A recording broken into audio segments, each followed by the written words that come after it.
Live with Dad with a phone. Hey, so they just came. I just am catching up on some things. I've been catching up on Gannon's case. I've been catching up on Lori Vallow's case. And I thought I would watch her last court appearance, not the one we watched before, but this new one. It's like 25 minutes long. Watch it. She asked for reduced bail. Many of you have seen this, but I wanted to continue to follow this case because this woman, she's trying to run. Like she's trying to get her bail reduced so she can get the heck out of Dodge. She does not want to face these charges. So we're gonna watch the court appearance of Lori Vallow. Lori Dable, who is present in the courtroom.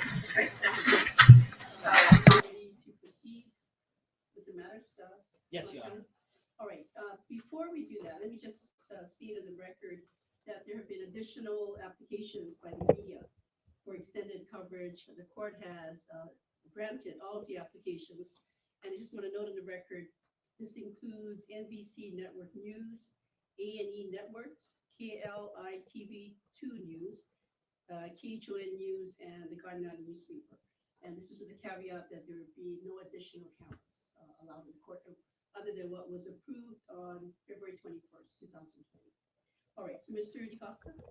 Your Honor, with regard to the issue of our motion to reconsider, I'd like to respond to a couple of the filings which the state has brought forth.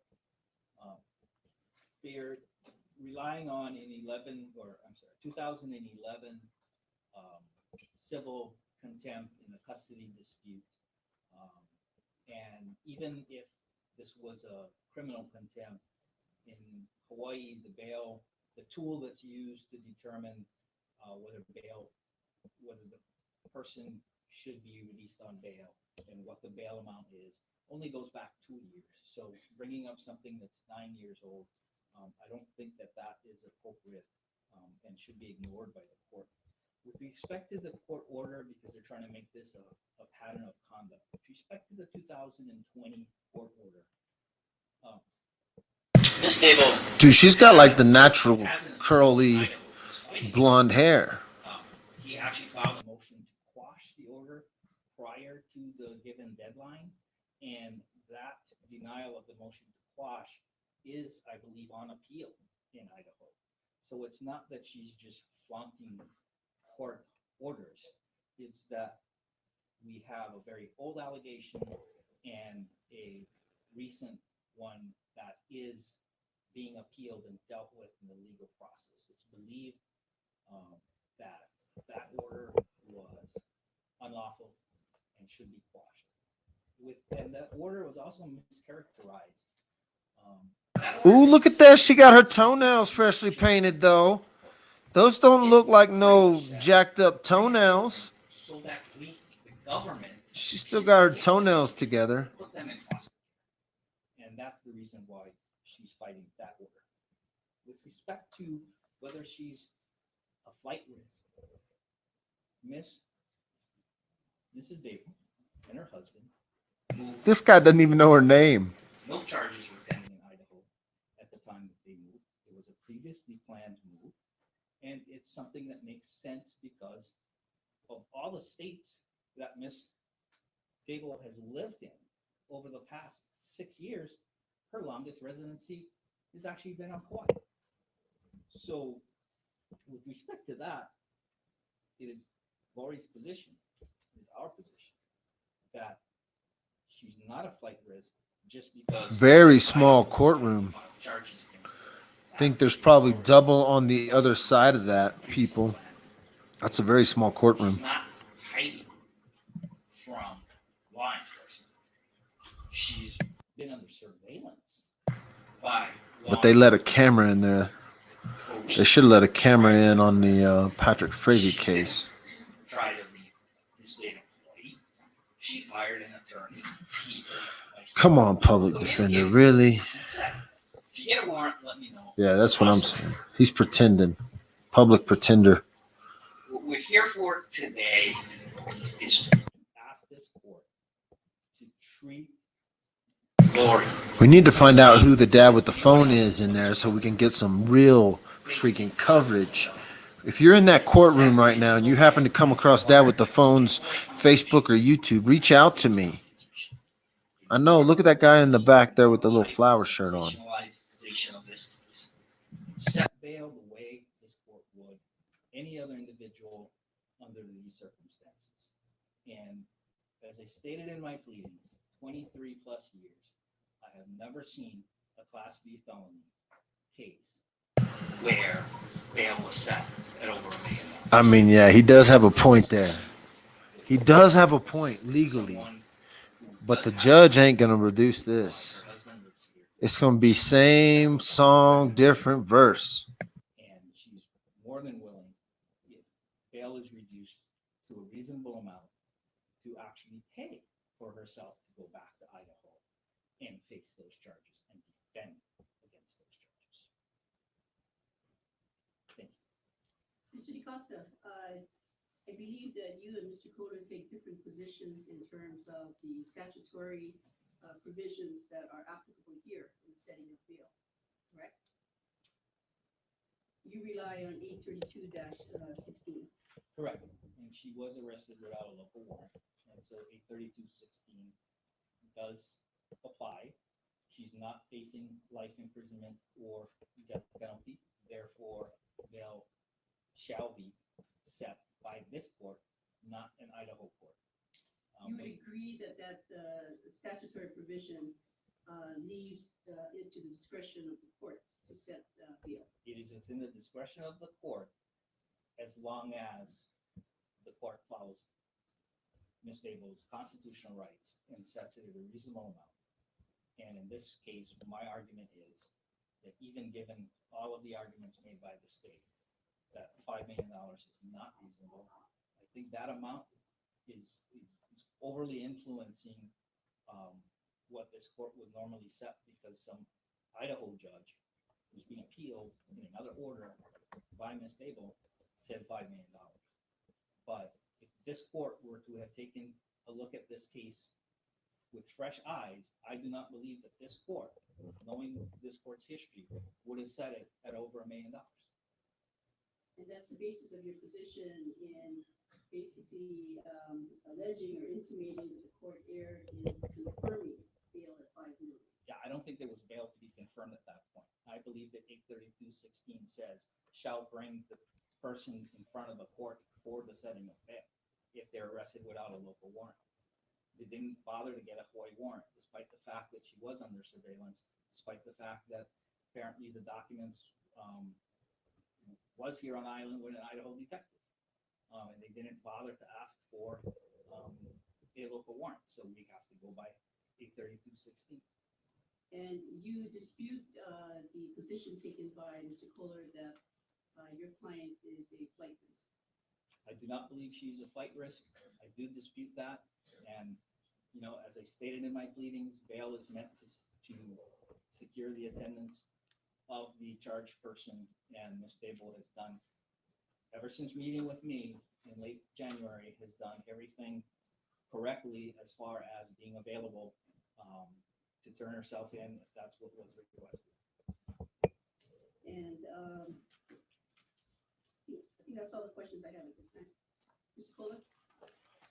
Judge, nothing has changed about this case since we last addressed bail several days ago, other than that we learned of her past history of defying court orders regarding the custody of her children, not just in 2009 and 2011. Oh, yeah. Also, what was telling. She's trying to get the hell out of Dodge, what she's trying to do. Statements that she has a history of disappearing when the child's custody is at issue. I would love to speak with someone that was in that room. If you end up watching Dad with the phone or come across this on YouTube, and reach out to me if you were in that courtroom. It's not a big courtroom, but I'd love to talk with anyone that maybe had been in that courtroom. Certainly, in the state's view, is even more reason to.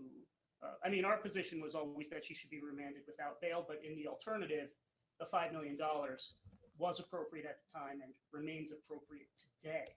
Now, Mr. DaCosta and I agree that we haven't seen a case like this before. In my 15 years, I haven't, and Ms. Murakami's 25 years, I'm sure she hasn't either.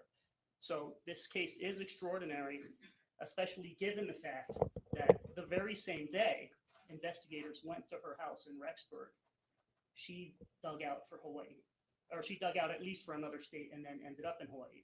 And yes, the move may have been pre-planned, but it certainly raises eyebrows with the state that the move appears to have been planned before her husband passed away. So the state considers that as well.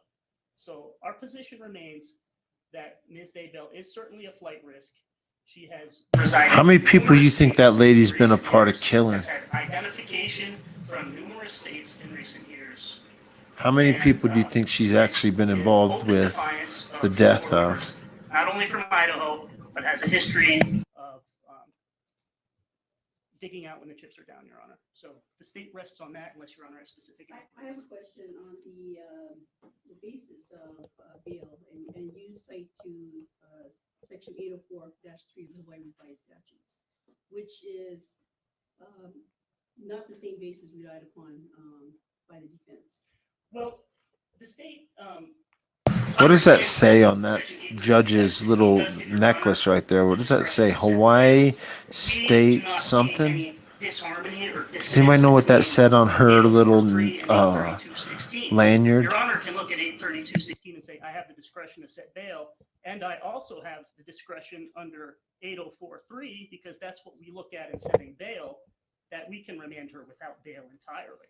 So those sections are not dissonant to us.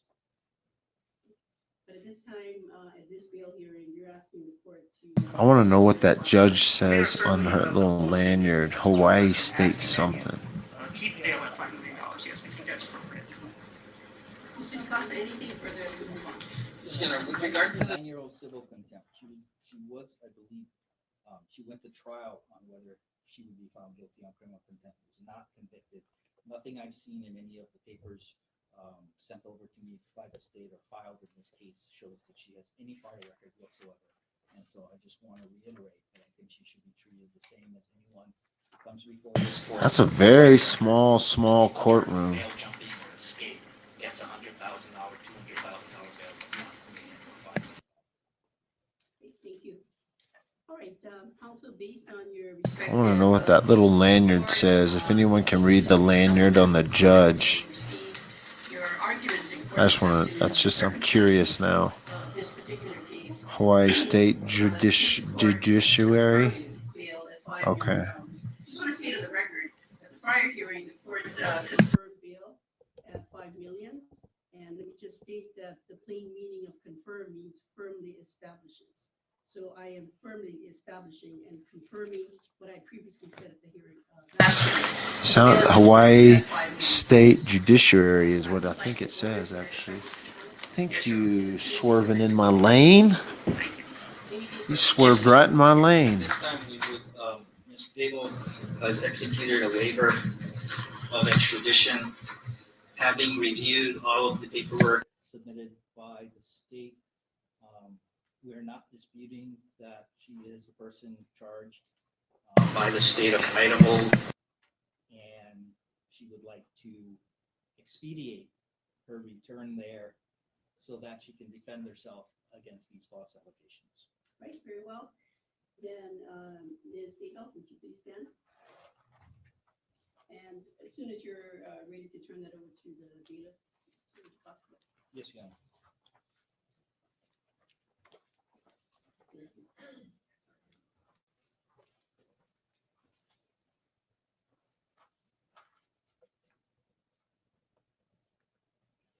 Counsel, would you approach? Yes, Your Honor.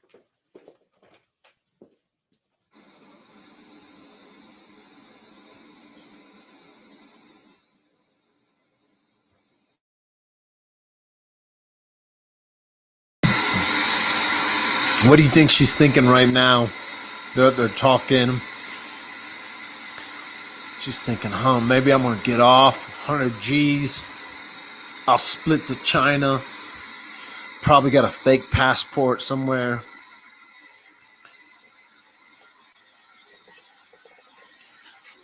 Yeah. I mean, we already know the outcome because this is kind of old news kind of thing. I'm just catching up on how it went down. I'm glad they're releasing this footage so there's no question. Um, During the Patrick Frazee case, they kept his stuff real hush hush, secret. They didn't want to let it play out.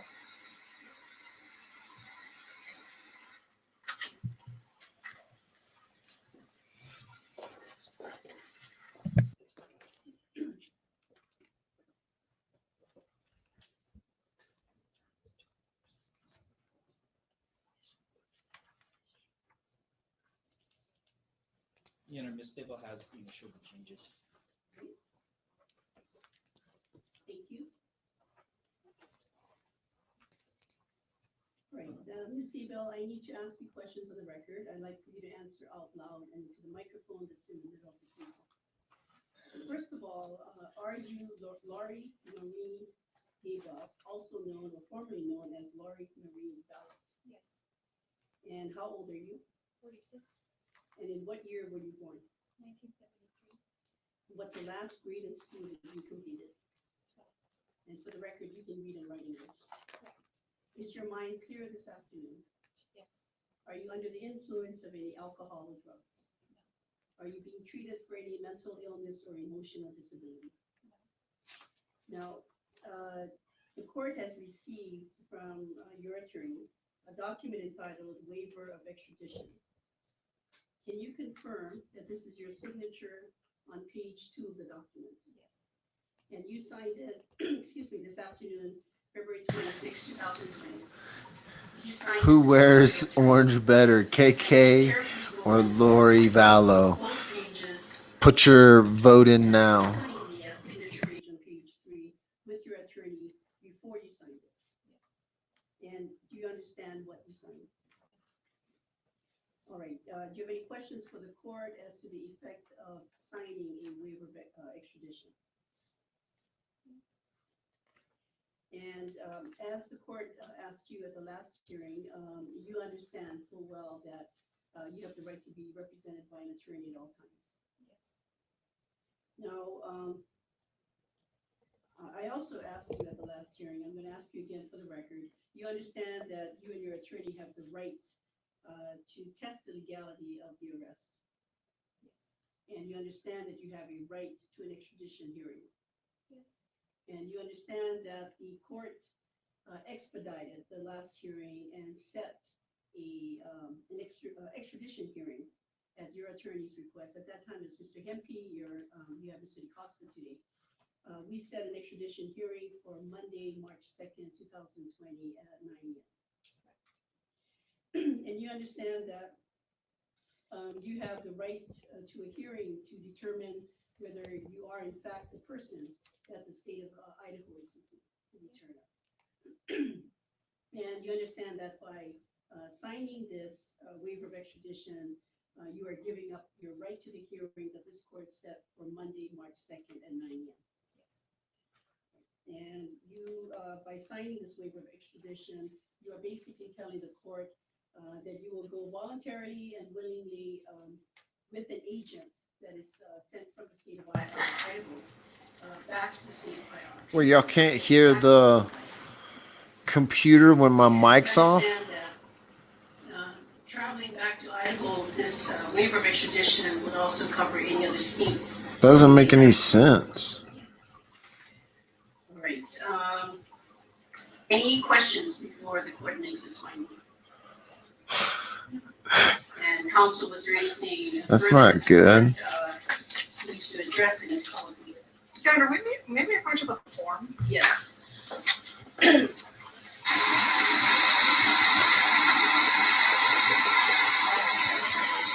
Y'all don't hear that buzzing sound?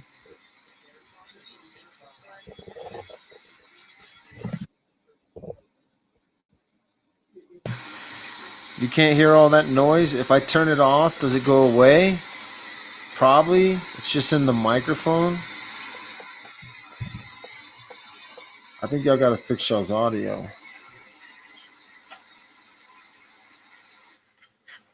right. Ms. Now the sound is off. Now it's on. Some handwritten changes that were made to page 2 of the waiver of execution. Can you confirm that those are your initials that were made to the changes? Yes. And do you understand the changes? Yes. All right, so referring you to the language in the waiver of extradition, it says in the second paragraph that you've been fully informed of the charges against you that were brought by the state of Idaho.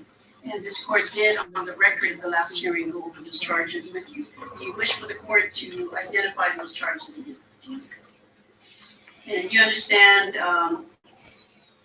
let's see, that by signing this document, this is a voluntary, knowing, and intelligent waiver of your rights to the issuance and service of the governance warrant, Yes. as well as any formal hearing. Yes. And you understand that by signing this document, this is without reference to your guilt or innocence regarding. What's happening right now is they're getting her. They're hooking her. The court is satisfied in its colloquy with Ms. I've been referring to as Ms. Vallow, Ms. Dable, also Ms. Vallow, that she is I'm afraid this lady's crazy. intelligently, voluntarily, and The more and more I read into this story, the court is satisfied that with the services of her attorney, she understands the consequences of doing so. And given that, the court is instructing the prosecutor, Mr. Kohler, to make contact with the state of Idaho and to request that they send their agents as soon as possible. Yes, Your To pick up Yes. Ms. Debo. And counsel, what I would like to do is set a hearing. I'm going to propose in 2 weeks, so we can do it sooner, for status, to make sure that the transport has occurred. Judge, I think. she's 46 years old, she said. I know Idaho, I've been in touch with them even as soon as I learned there might be a possibility of her waiving today. I think they weren't planning to come and get her before the hearing next week, so we're still working with them on the logistics. I think 2 weeks is appropriate. It can always be moved up sooner if something needs to be addressed. Mr. Costa, any objection? I would ask for some time next week, You want next week? Yeah. just to see how she. Any objection to that, Mr. Kohler? No, I'm gonna set it then for a week from today, and this is for status. So March 4th, 2020 at 9 o'clock. Anything further, counsel? So we will be vacating the March 2nd. That is correct. The hearing set for Monday, March 2nd at 9 o'clock will be vacated. and to address Mr. Costa's motion, it'll be either withdrawn or denied as moot, or You mean the request for the hearing? the motion for recon. I think she just denied Oh, it. it's denied. Probably That's correct. signature on the We- order. We've gone through the bail hearing. Okay, Right. because now that she's waived, This is so cannot wrong. post bail.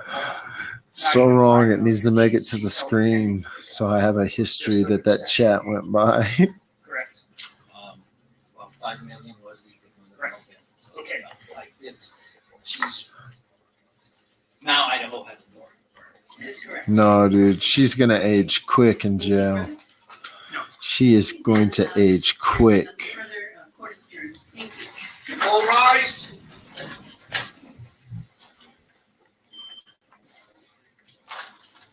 Thank you. Next to the courtroom.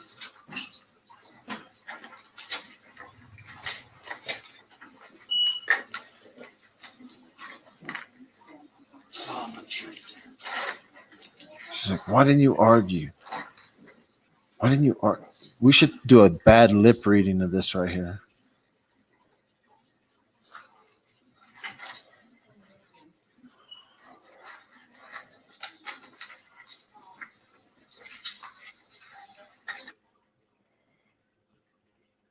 Man, this woman wants to run. That's the only thing that she wants to do is run, run, run. She wants to get the heck out of Dodge. She's trying to get the heck out of Dodge. Try to get them to lower her bail to 100,000. She could pay some dude 10 G's and get out of there. Oh God. Good thing that judge didn't give it to her. And they tricked her into signing her waiver. So now they can extradite her without having to take her through the court system. So they're going to get her out of Hawaii in the next 10 days. So, but listen, they don't have much on her. That's the problem. They have her on like this failure to produce the kids.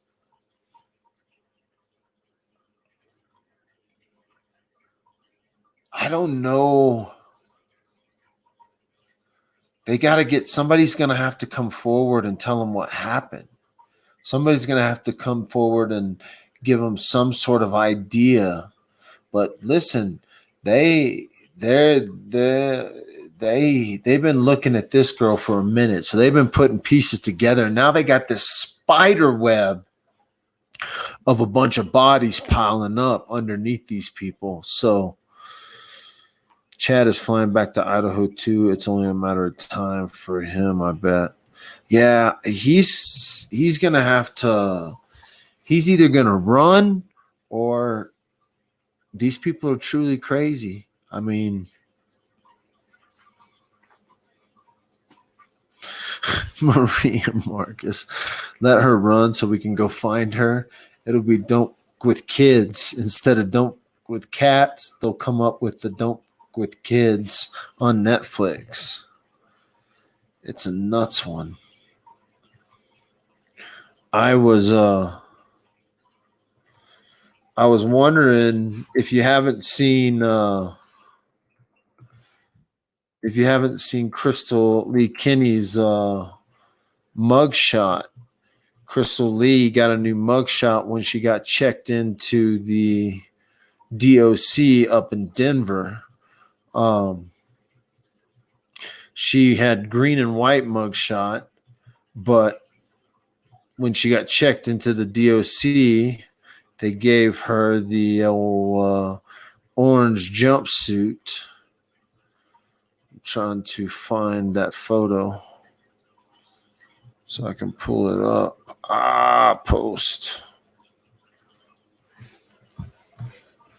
I don't know too many people who's. I've got Crystal. They've got Crystal's old mugshot. Where's her new one I posted?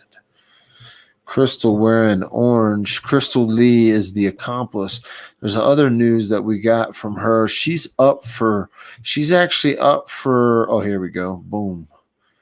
This is Crystal Lee Kinney, who is in prison right now for her part in helping with the murder of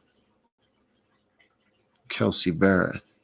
But we just got word today that she's actually up. Oh, crap. She's actually up for parole. Oh, crap.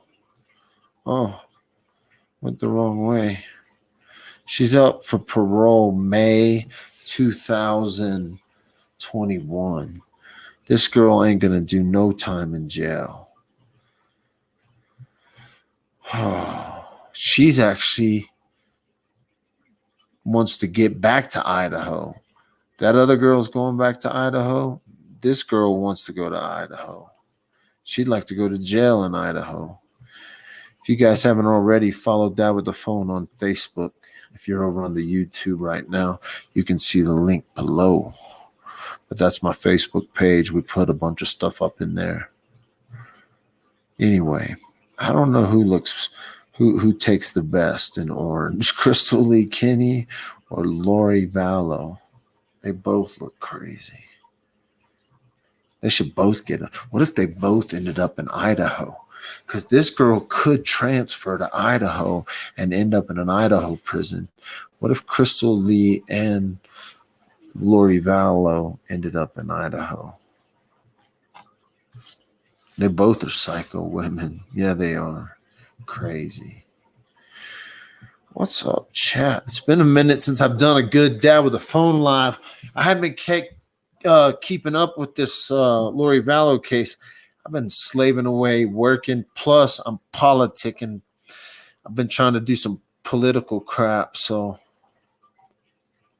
yeah, what are they drinking in Idaho? That's what I'm saying. I want to see what else I had. I haven't caught up on Gannon's stepmother, I believe, put out another statement.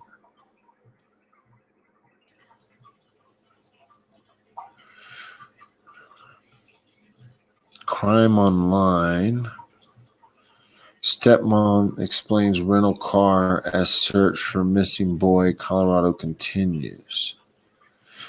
It's been over a month since 11-year-old Gannon Stock vanished from Colorado home.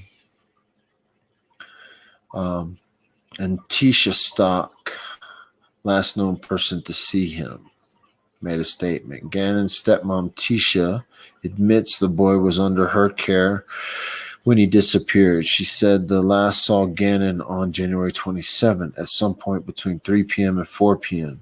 at the Lorson Ranch home off of Manland Drive near Colorado Springs. Stock said Gannon left to go to a friend's house and never returned home.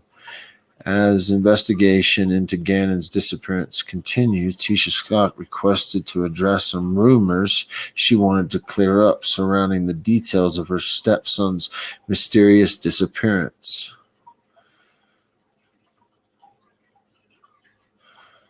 On Monday, January 27th, the day Gannon vanished, Tisha Stock said she drove her husband Alan Stock's Nissan pickup truck. She said she took Gannon with her so they could shop at Play It Again Sports and look at a bicycle for Al Stock in Castle Rock.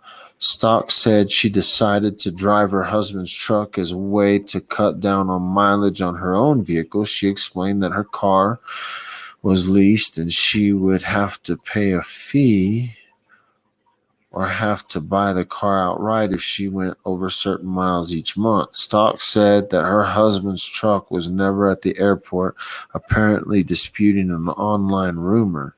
She explained that Stock left for work with a family member to the airport and never drove or parked his truck there.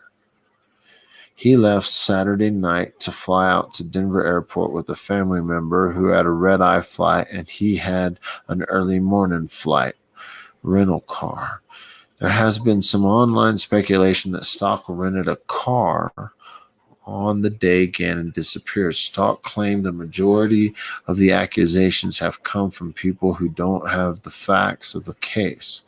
While she is not disputing that she rented a car, Stock said she didn't rent a car until Tuesday the 28th, the day after Gannon mysteriously disappeared. The morning, Stock said she picked up her husband at the Colorado Springs airport. Both left the airport in the rental car, she claimed. Stock said the plan was to look for Gannon in a car he would not recognize.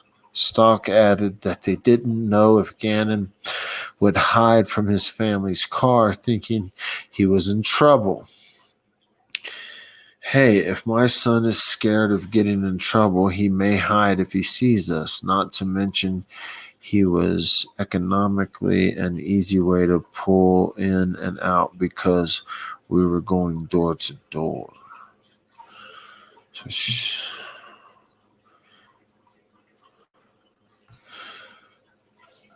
the budget rental receipt and confirmation number that indicated a white Kia Rio sedan was rented from the Colorado Springs Airport at 8:50 a.m.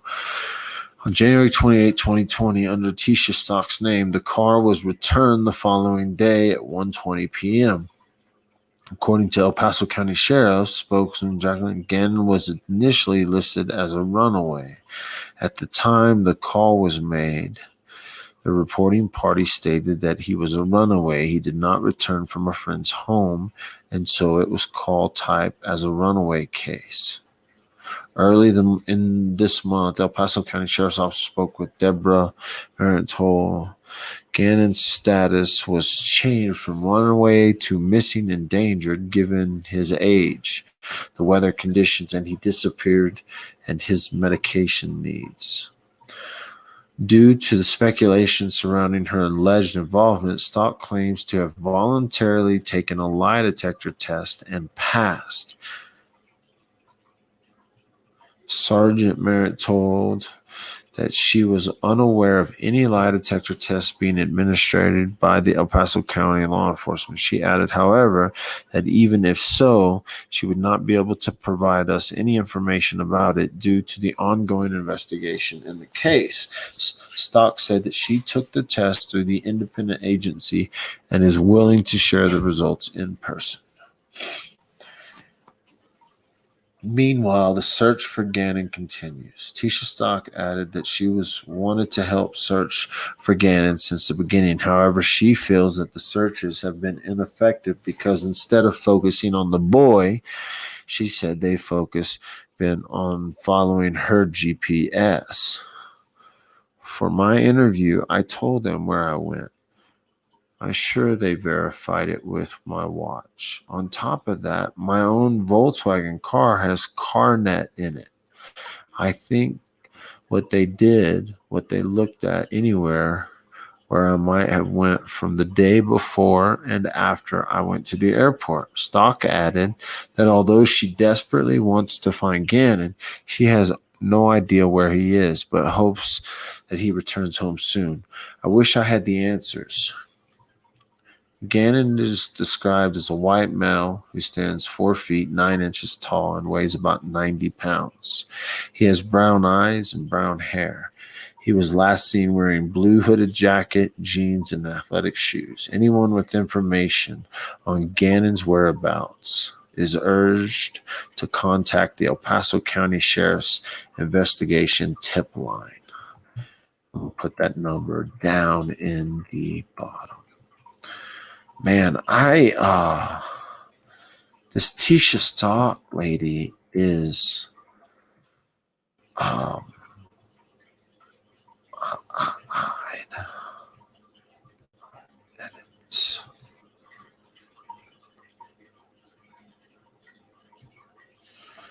she, what's the tip?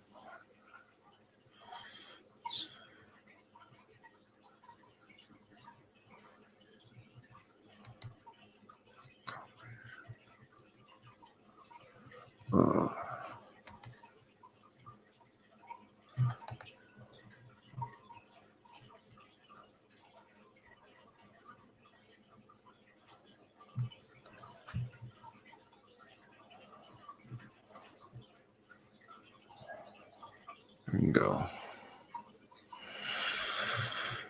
Man, I don't know. What is y'all chat? What's chat? Someone said she put 955 miles on the rental in 28 hours. The pics of the rental agreement have seen is too fuzzy to read. Can you read? Oh, let me see here. I got the rental agreement right here. Oh yeah, I can read this. So total driven 955 miles. I'll pull this up real quick here. Let me see if I can pull this up. Share screen, but it does say 955 miles. I don't know if you can read that in there or not. It would be right here. Odometer. Let's see here.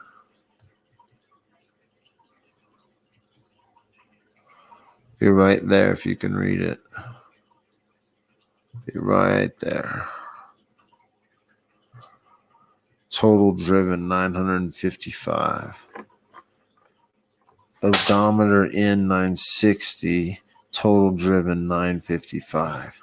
That's 955 miles in one day.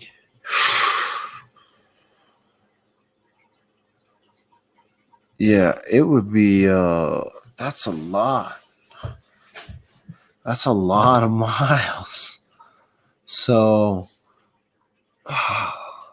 I mean, to the Colorado Springs airport, they live right there. So driving from the Colorado, she had to have been driving all night. That's nuts. Exactly. That's weird. They're gonna totally, I mean, dang. Like, how do you do? I mean, to put it in perspective. Okay, I'll tell you. I can give you a perspective on this. I once did. I once did what they called the iron butt uh, 1000, the classic 1000, which is it's 1,000-mile motorcycle ride around the state of Colorado in 24 hours.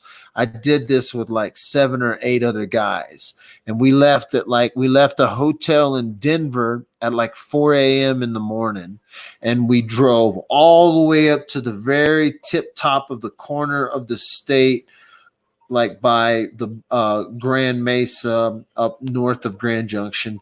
Then we drove all the way down the western slope, down the $1 Million Highway, all the way to Durango, and then back into Cripple Creek, Colorado.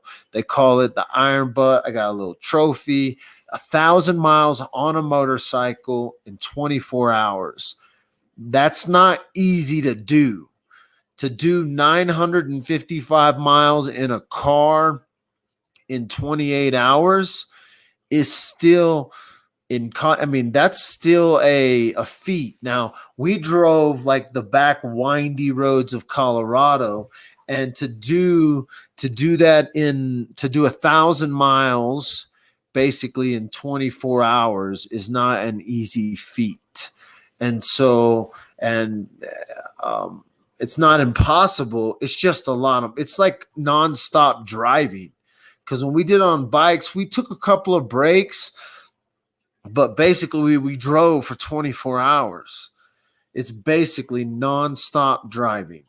And so whatever you did, she drove somewhere, turned around, and drove back. I drive from Utah to California, Palm Desert, and it's only like 750 something miles, and it takes me 10 hours. So there you go. That's what I'm saying. No, like, and to do 1,000 miles, you can do it in 14 hours. No problem. You could. But to do it in a 28-hour span, to just, head somewhere, go there and come back, you're focusing on it. You're not doing anything else. It's a full day's work.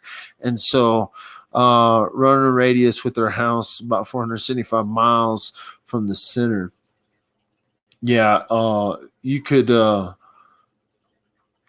just about anywhere. I mean, you could go from Colorado Springs to Albuquerque's probably, 10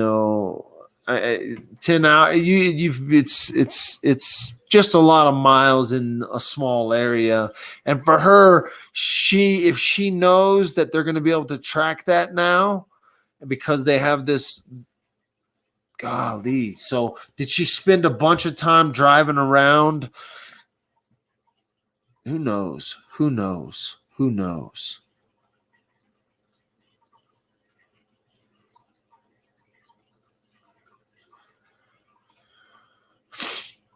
Oh, it'll be interesting what they end up using against her, because she is making these statements. I always think, though, like, if people are guilty, like if she's guilty, that she's going to run at some point. You got to think, if they're guilty, the guilty run. I don't know why Patrick didn't run. Like, he should have known that they had KK when she quit talking, and should have run. And maybe he was. They got him driving out of the house when the sheriffs got there, so maybe he was gonna run. Who knows? But man, if you're guilty and you think you're gonna get away with it, you should just run, because there is nowadays cameras on every street corner, cell phone data, your own personal lying. She says she took a lie detector test.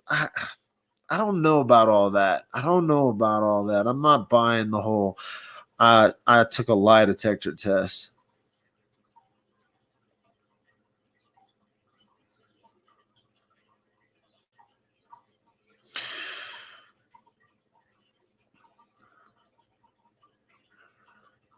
You can't run in this day and age. I don't know. They ain't gonna let Lori Vallow out though. They ain't gonna risk it with her. I don't know what Lori did with the kids. I don't know if and what something happened with Gannon. It sucks, man. When you start thinking about these kids and the fact that it sucks. It just sucks. It's just there is nothing.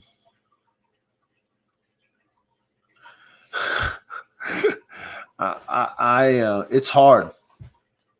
My wife just spent a week babysitting. So some people asked if we would watch their kids for a week. That's a big responsibility. These are young kids, like 4 and like a 2-year old. So we've had a baby and a 4-year old here for the last week. Their parents picked them up today, but they were here for the last week. And um, like I don't even like to leave my kids for a couple of days. I can't imagine my kids disappearing, but just having other kids here and being able to see other kids and how they act and stuff, um, you begin to realize I can't imagine a parent's like we fell in love with these kids and they were only here a week, right? My kids fell in love with them. Kids are just it's so hard to think when kids are involved. Like I don't know what I would do. I don't know how I would act. I know how I would act. I would I would scream to the top of whatever mountain I could scream from for help. But I don't know what you would do because you would want to sit back and say, you would want to sit back and let law enforcement do their thing. But on the flip side, you know that law enforcement is just man. It's just a bunch of dudes. It's just some people, and they have some resources and are able to get some things that maybe others can't. But nowadays with the internet, it's a different world. And so there is this back and forth between how much do you get involved, how much do you dig, search, look, or how much do you just sit back and let law enforcement do their thing? So many cases go unsolved. So many things kind of just fade off into tomorrow. There is something else. There is another missing kid. There is another story. And so I can imagine the family members just flipping out. So it's hard. It's hard when kids are involved. It's hard for me to think about it because I have my own kids. I see these other kids that are standing. My wife and I have been watching for. I haven't been watching them. My wife's been watching them for the last week. It just to see other kids and to see how people could be affected just blows. I can't even comprehend how I would respond. So it's crazy.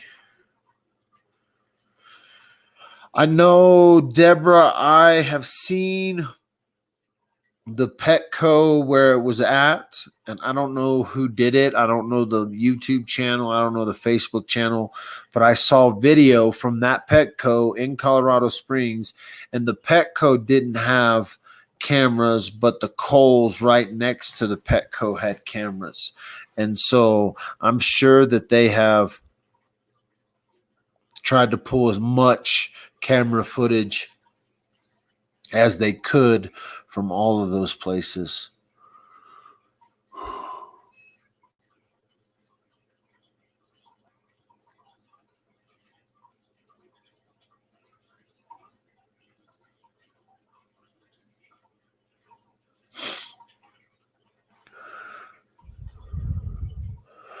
You're saying they're searching 83.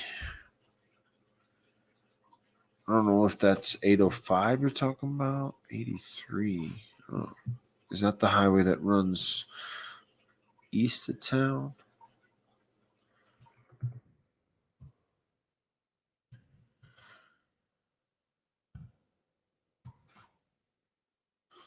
Let's see. Yeah, that's the one that runs from Castle. You're talking the state park. Yeah, that's like the parallel.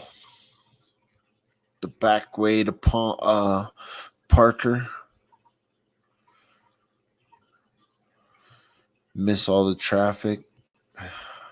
There's a lot. That's a crazy place right there. That Castle, that little spot out there that you're talking about, the Castle Canyon State Park. That's a pretty area right there. So somebody said they're searching 83. I'm gonna pull up and see if I can pull up my castle. That's this area right here.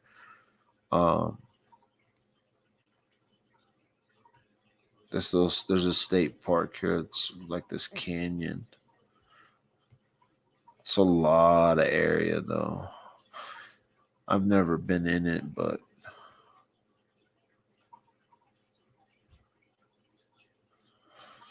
right now they're searching over here.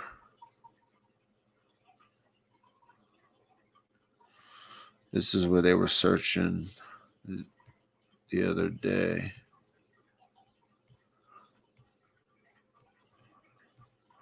Like right here. This is where they were searching when I drove by there. Like literally right here. This is the exact spot they were searching when I drove by. They were like searching right up on this hill. When I drove by, they were right on the little hillside there. It was covered in snow. But so I don't know. They're searching all over. I don't know if they're following all her I don't know if they're following all her little tracks or what. This is the exact spot where they were at. They were going in here, but they had a team here, and then they had a team that came out from behind here. But they had a team searching this little hillside right here. I drove by there one day. It was whatever day they had the hockey game going because the traffic was so bad. So I don't know if they are following her area or where she went, but yeah, this area runs into a crazy see if I can exit. Like it's pretty rugged. You go right there at that corner and you can go into Rampart Range. There is no roads here. I mean, she ain't making it back up in here, but I mean, yeah, you can go way up in here for a long time. This is a driveway right there, but you could come off that corner and there's some trails and stuff that go way back up in here. And there is a drive from right here that goes up in there a little bit. But they were searching right in here and in this area, this 35-acre property is what they were searching right here. So right there in the middle. I don't know.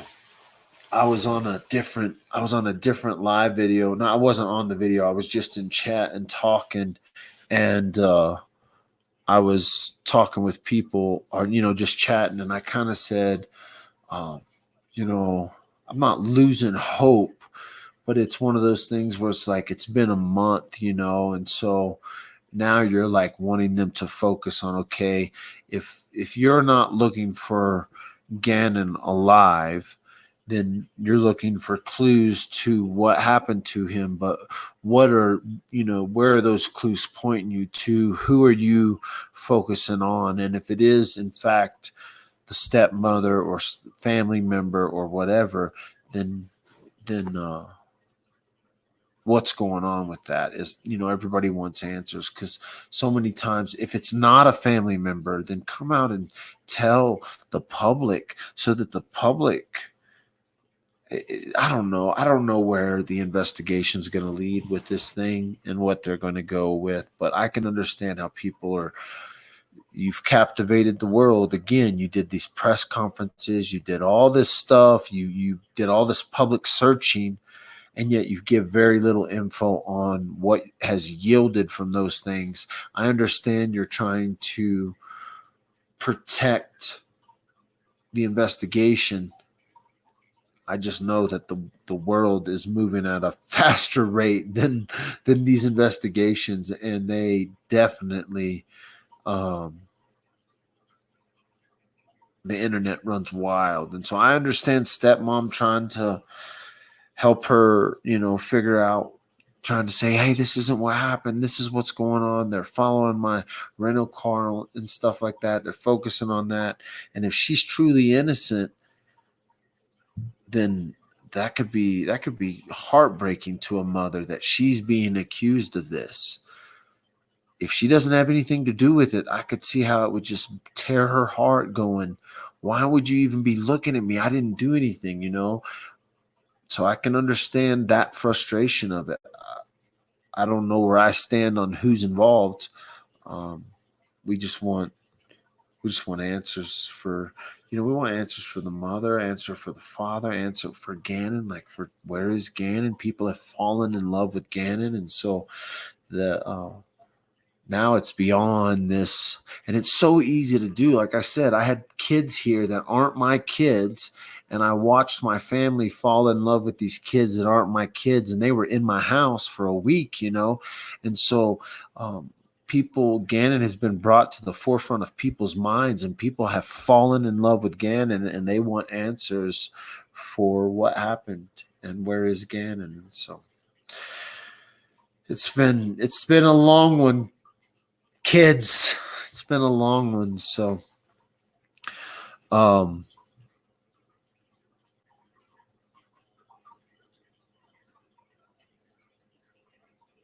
yeah, it's tough. Hey, thanks for joining me tonight.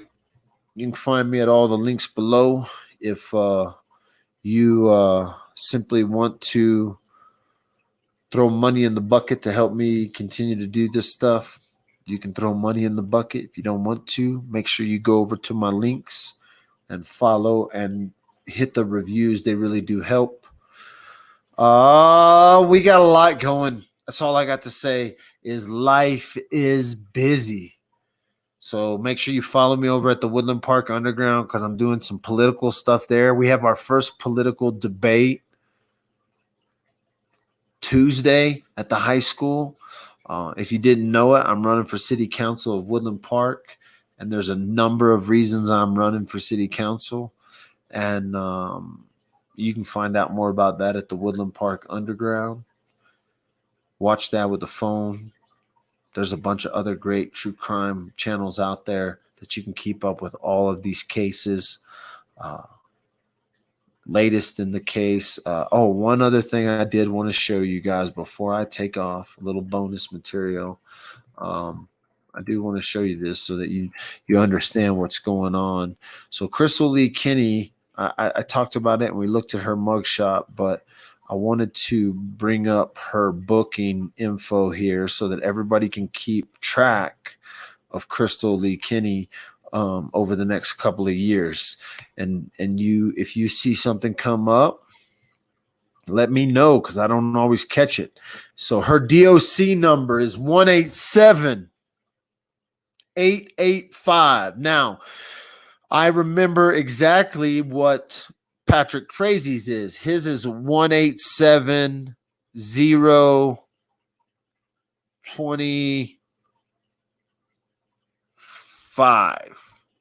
or 022. Crap. 1870-28 or -25. Maybe -22. Something. I don't know now. But she is what I want to show you is her next parole hearing date is February 2021. So 1 year from this month.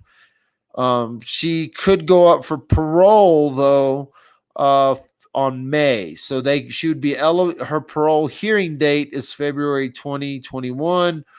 she would be eligible May. This offender is scheduled on the parole board agenda for the month and year above. Please contact the facility case manager for exact date.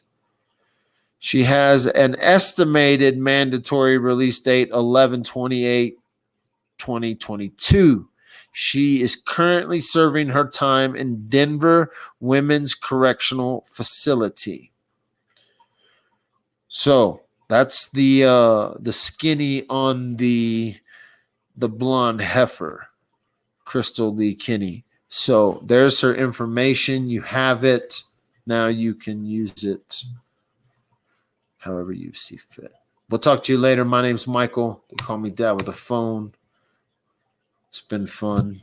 On the ballot, though, I will be Michael the Underground Dalton. Just if you are going to vote, you'll vote for Michael the Underground Dalton.